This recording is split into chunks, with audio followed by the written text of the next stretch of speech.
Welcome, everyone, to Families in Action, brought to you on our hometown station, AM 1220 KHTS. I'm Bob Sherritt's in studio with Cary Quashen today. Hey, Cary, how you doing? I'm good, Bob. How are you? I'm doing very well. I got an opportunity. I had a really good weekend. I got an opportunity to go to a conference for my certifying board, so I get to run into a bunch of old friends from school and professionals that I know and learn some new stuff to bring back to treatment. Mm-hmm. And then yesterday, I actually got emails from people saying they saw the table and you. Nice.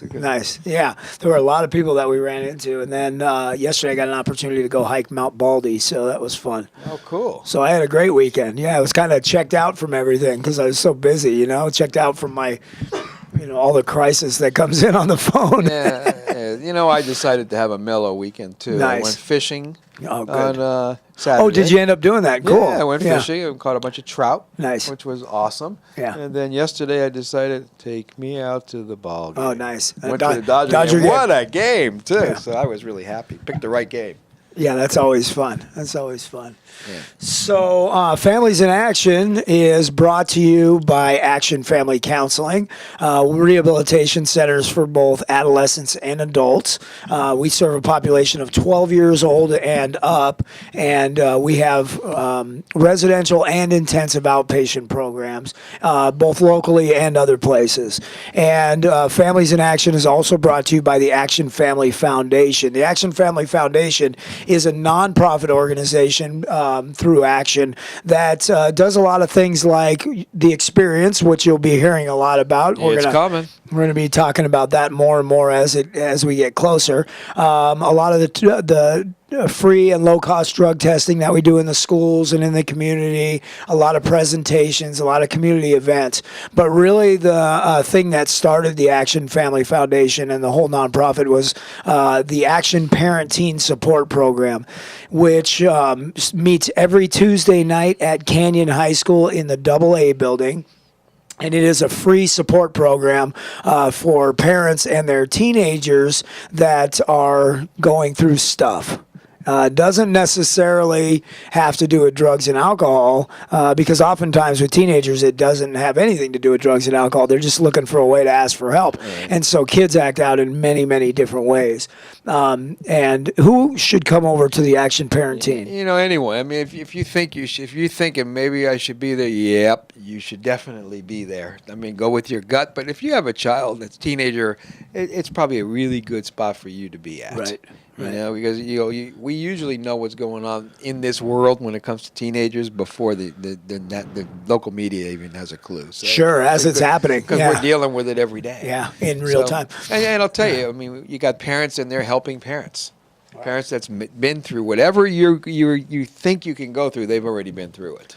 Which is awesome. I mean, that's experiential learning right there. Experiential learning is you don't have to go make the same mistakes, if you will, that some people in front of you have, because they can say, hey, don't do this or do this. It works, right. Based on their own experience. So it's really awesome. It is also free and open to the public. Anybody is welcome to come check it out. And we encourage professionals and other people in the community to come and visit. In fact, a couple of people from one of the universities over there at the University Center have been writing papers, right. And they call me for information on those papers. And every one of them, I sent some professionals over there. I'm like, if you want to see what is really going on, go check it out. Yeah, we have lots to come. So it's an awesome program over there. Again, Tuesday nights, 7 p.m., all year round. We don't take a break just because there's holidays or summertime or anything like that. So come check it out Tuesdays, 7 to 9 p.m. in the AA building at Canyon High School. We will be there. And I know we're just about to take a break, but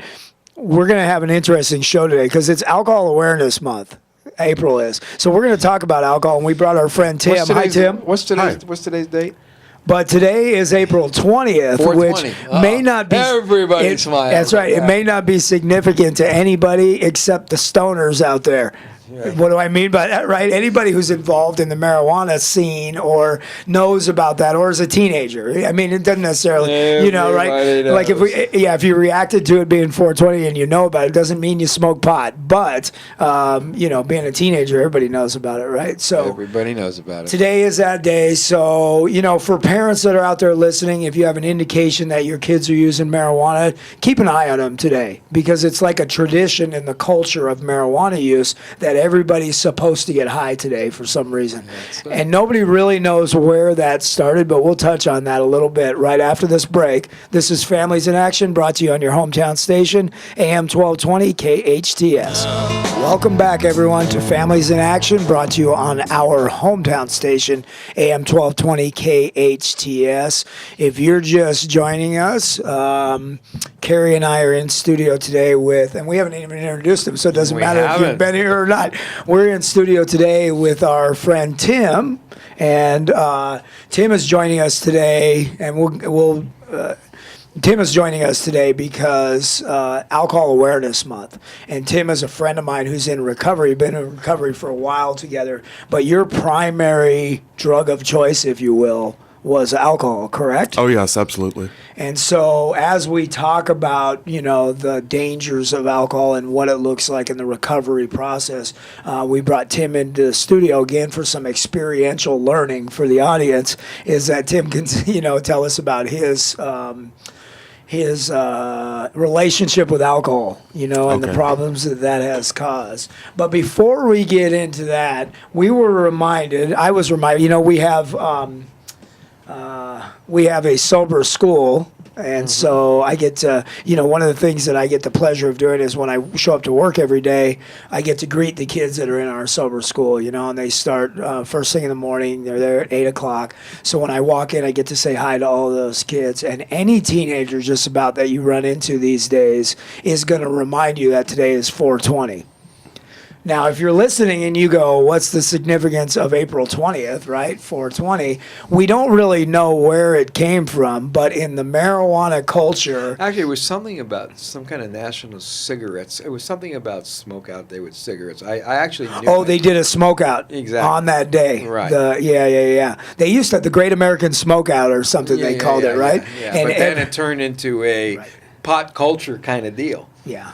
So everybody decided whenever. I heard it started in San Rafael, which is right across the bridge from San Francisco over there, and getting closer up to, Tim told me he lived in and went to college in Humboldt County for a while, and anybody who's knows anything about the marijuana culture, before it was even talked about being legalized, or before it was in dispensaries and readily available all over the place, everybody knew that Humboldt County was the place to go if you wanted the best weed in the world. And so because there's a marijuana culture up there that's just incredible. It's been there for a very, very long time. Right. And so San Rafael is close to Humboldt County, as you're getting up there towards Humboldt County. So up in that area, there's a lot more hippie types that like to smoke pot and do things like that. And what I heard was a group of kids who were smoking. Every day they decided, right, 420, we're going to light up a joint or whatever they were using at the time, and we'll make this a thing, and we'll meet every day and we'll do this. And what happened from that was they decided, let's try to get everybody in the world to sit down at the same time and light up. And they did a good job. They did a great job. Actually, all the stoners. Right? For all. And then another thing another place that I heard that it came from was there are approximately 420 harmful chemicals inside of marijuana when you're smoking marijuana, and so Actually, it's even more than that. there were some tie into that, and then now people, for some reason, I don't know why, and there's jokes about it if you go on the internet, right? It's also Adolf Hitler's birthday, and so if you go on YouTube today and you look up 420, there's pictures of Hitler smoking weed, right. So it's just who knows where it came from, but it certainly demonstrates how very strong the culture of smoking pot is, and the rituals around smoking pot are, as much as smoking marijuana or using high amounts of THC can cause great damage to a person. Even more so is if you watch a kid who starts smoking pot, watch their whole world change. you know? And you've talked about this before, Cary, about how things become less and less important. Well, it stores in your fatty cells. We all know that. It's got a 7-day half-life. We know that. So the more they smoke, the more it stores. And where's your fatty cells? Everywhere. Your brain, your heart, your sex organs. I mean, everywhere. Right. So we're finding kids, especially now with this high-potency marijuana that's out there, it's really a pretty frightening deal. Because first thing that happens is they start getting short-term memory loss, you know. Like why'd you do your homework? I forgot. Why did you turn in your homework? I forgot. Well, I did it, but I forgot to turn it in, right? Right. Yeah. Then they start losing their motivation.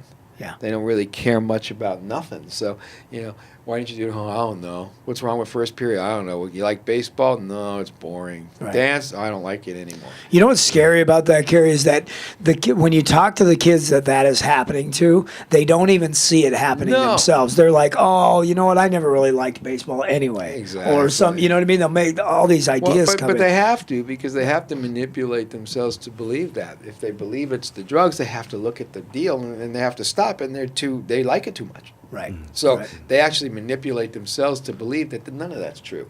I really didn't like baseball. Right. You know, so and then comes the longer term loss of memory and all that kinds of stuff. So it really is a pretty dangerous deal. We got a phone call this morning from a mom that wanted to put her kid in treatment. Right, we have an adolescent rehab. Right. And this kid was 12 and he's smoking a lot of pot. I'm not taking him. 12-year-olds that smoke a lot of pot needs to go to long-term placement. I'm sorry, because every time we've taken one, they are so addicted, so entrenched in the so culture. entrenched, Yeah. so Yeah. obsessed with that drug that 30 days isn't going to do it.